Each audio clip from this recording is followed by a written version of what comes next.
Estressores ativos normalmente o que acontece é falta de conhecimento do porquê que aquela pessoa me estressa.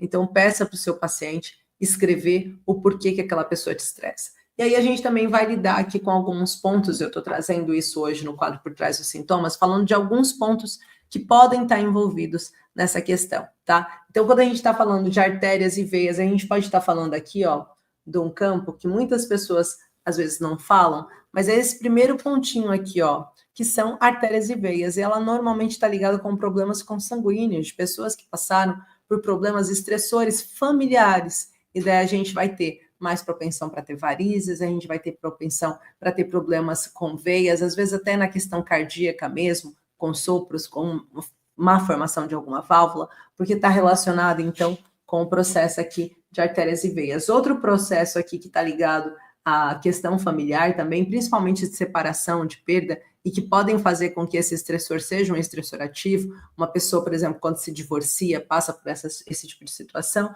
a gente vai ter aqui, então, o estômago também sendo afetado. A gente vai ter esse ponto. Se está passando também por um processo de contrariedade, aquela família que está sempre se estressando, te estressando, fazendo com que você fique de mau humor, é muito provável que a gente tenha o pâncreas, aqui esse último ponto também sendo afetado e fazendo com que o paciente entre aí em processo de contrariedade, tá? Então, isso também é bastante importante para vocês olharem.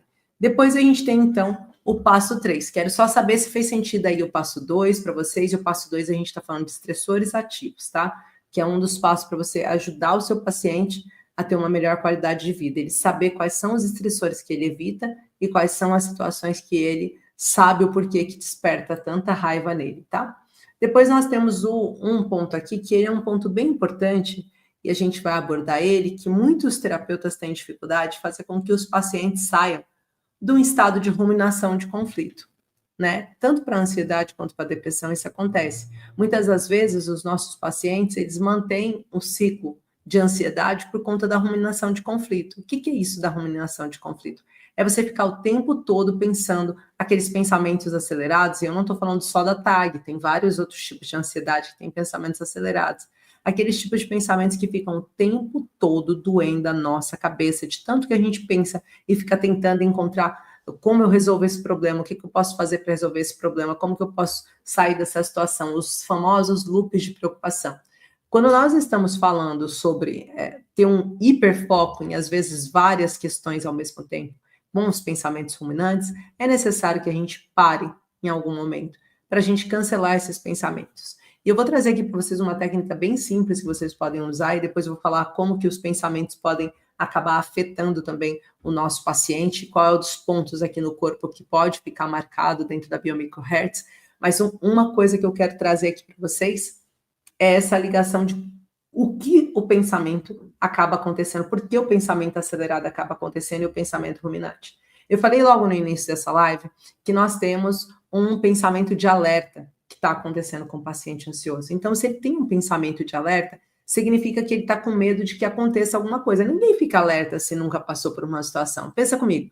Eu estou aqui parada. Eu vou ficar alerta porque, sei lá, porque um avião pode cair na minha casa.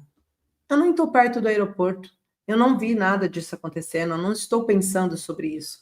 Mas se eu tiver vivenciado hoje alguma situação que pode me levar a ficar atenta, por exemplo, vou dar um exemplo básico, meu vizinho, de vez em quando está ouvindo música, aqui o vizinho da casa onde eu estou, que é a casa da minha sogra, está ouvindo música, então, se ligar o som, eu já vou ficar pensando, meu Deus, agora vou ter que dar uma aula daqui a pouco, uma mentoria, vou dar a mentoria da turma nova daqui a pouquinho, então vou ter que dar uma mentoria, agora com esse barulho, ele vai me desconcentrar, que raiva, meu Deus, não é bom. Pronto, estressor ativo. Pensamentos ruminantes, vou começar a me preocupar com aquilo, então, a qualquer barulho já vai me preocupar. Isso é o poder dos pensamentos ruminantes. E uma das coisas que acontece é que quando você pensa, você tem um tempo de duração para esse pensamento ser consolidado no seu cérebro. Isso, gente, é científico. Nós temos cerca de 69 segundos para aquele pensamento ganhar densidade e começar a sair do lóbulo de pensamentos de memória curta.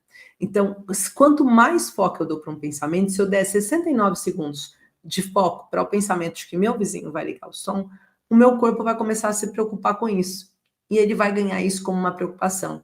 Então, o que eu preciso fazer? Eu preciso tirar esse pensamento de mim.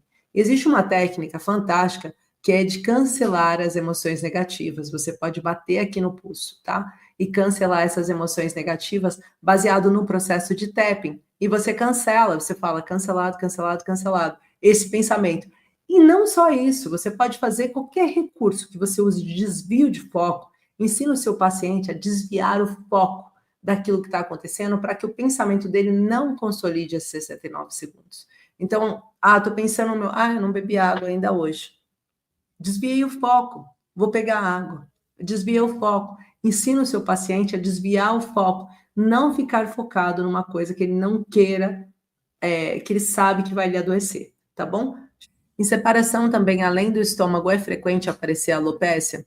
Então, a alopécia também, ou a alopecia, né, depende do jeito que vocês falam, ele é um gatilho de separação com perda, tá? Então, normalmente a perda, ela tá ligada com unhas, com cabelos, ela tá ligada com cartilagens, tá ligada a esse processo. Então, se eu me afastei de alguém, separação é perda, se eu me afastei de alguém, eu posso ter uma perda acentuada de cabelo, eu posso ter processo, as minhas unhas ficam mais frágeis, tá? Porque é o meu sistema respondendo para mim, meu sistema básico de sobrevivência respondendo para mim de que aquilo que acabou de acontecer é algo que é ruim, eu vou perder algo que é importante. Então ele começa a perder coisas também, para demonstrar para mim que eu estou frágil, tá?